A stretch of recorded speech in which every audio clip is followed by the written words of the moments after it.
think it's absolutely fantastic. I personally like Indian culture as a very strong counterpoint to a lot of what we see in the West, and a lot of what I told you, my family's from the Middle East, and there's a lot of difference between the Middle East and India also. One of the things that you and I talk about in specific is the veneration of the feminine and the veneration of music. Those kinds of things, and the idea of connection between music and literature, and I'm just trying to say, like, the veneration within the painting of that. Those things are very attractive to me and my girlfriend. So. I grew up with an Indian family on the south side of Chicago.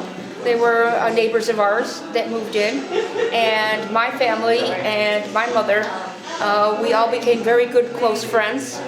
I lived in their house, they lived in our house, and we interconnected we bonded very quickly as a family. And the lady of the house, she was Hindi, and her husband was Muslim. So at that time, this is the early 80s, I was like 12, 13 years old. Her daughter was like 10 or 11. So she started teaching us both how to cook. So she would cook double meals all the time. She would cook vegetarian, and she would cook meat dishes for her husband. And that was my first connection with Indian culture. And I've always been fascinated with Indian food, Indian culture, everything from India, everything. And even today, now I'm in my 50s, I'm still very much involved with, I have a connection with Indian culture. And I love music, and I love Ravi Shankar, and it's very, very fascinating. And I feel, in this particular picture, I feel a lot of energy. I feel a lot of positive energy. And I was also, when I was standing at a distance, I was also seeing things in the picture. And the way everything looked to me, it looked like, this particular section looked like people. And this looked like a fountain. And it would look like the energy coming from the earth into the sky. That's the way everything looked to me. And that we are all interconnected as human beings.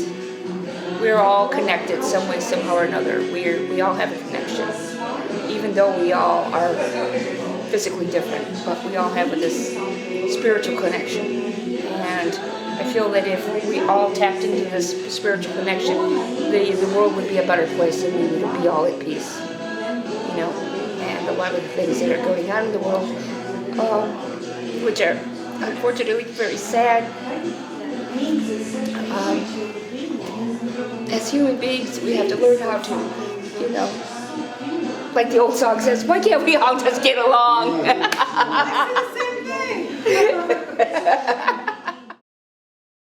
My background is actually as a tattoo artist. I tend to focus on a lot of things that are tattooable. The fine lines, the unique colors. I like the fact that the dark contrast goes with the light colors, and it actually like makes it pop a lot better. I feel like the focal point of this would be the eyes. Very nice shaded in there, but it's still very noticeable. Like if you were to pass by it, you would still be drawn in right to the eyes. That's a really big thing for me. And it's very, very simple. It's not something very intricate or anything like that. It's pretty much looks like a child would have, you know, sat down and colored it with a crayon. But it's very, very well done. And like I said, I like the contrast between the dark and the light. What is your impression of Indian, you know, culture generally? Like growing up and just your impressions and images? Growing up, I really didn't know much about India. I was actually from the Upper West Side, 100th Street. And it's not really a lot of Indian culture out there. It's more Hispanic and stuff of that nature.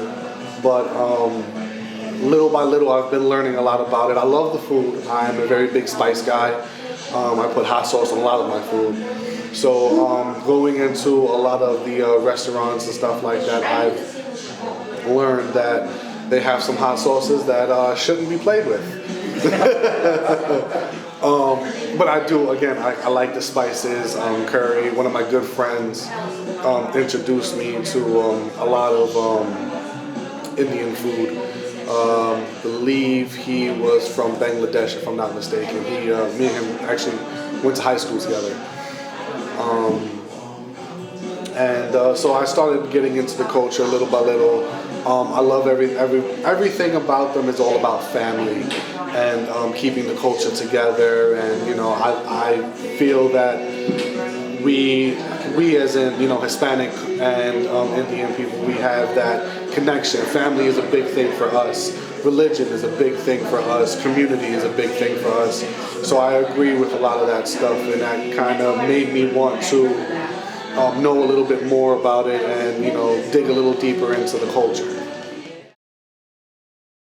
Historically, this is a picture that has always sort of represented the Indian culture since I was a young man. Unfortunately, I'm a little bit older than most of the people here, so life was different, and growing up, my exposure to the Indian culture went through a different way. Okay, as a kid growing up, we had Sabu, the star who played with Johnny Weissmuller in some Tarzan flicks, and then he also had his own strand on pictures. But Sabu was the Indian kid who ran through the jungles. He played Mowgli in the Jungle Book, and basically that's how we were growing up. The country was going through its early stages. The British had just kind of let go of that whole area, Pakistan, Bangladesh, India. At one point it was all one country. Okay, why?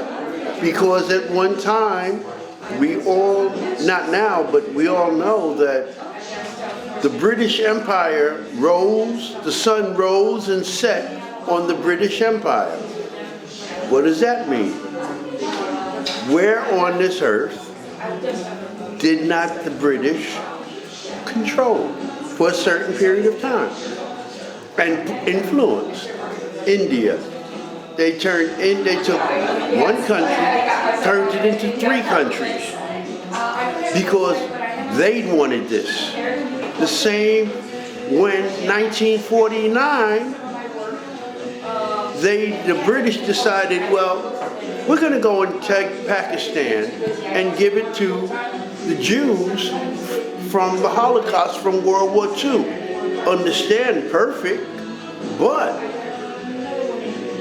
what gives you the right, and quote unquote, because Palestine was part of the British Empire, they said, okay,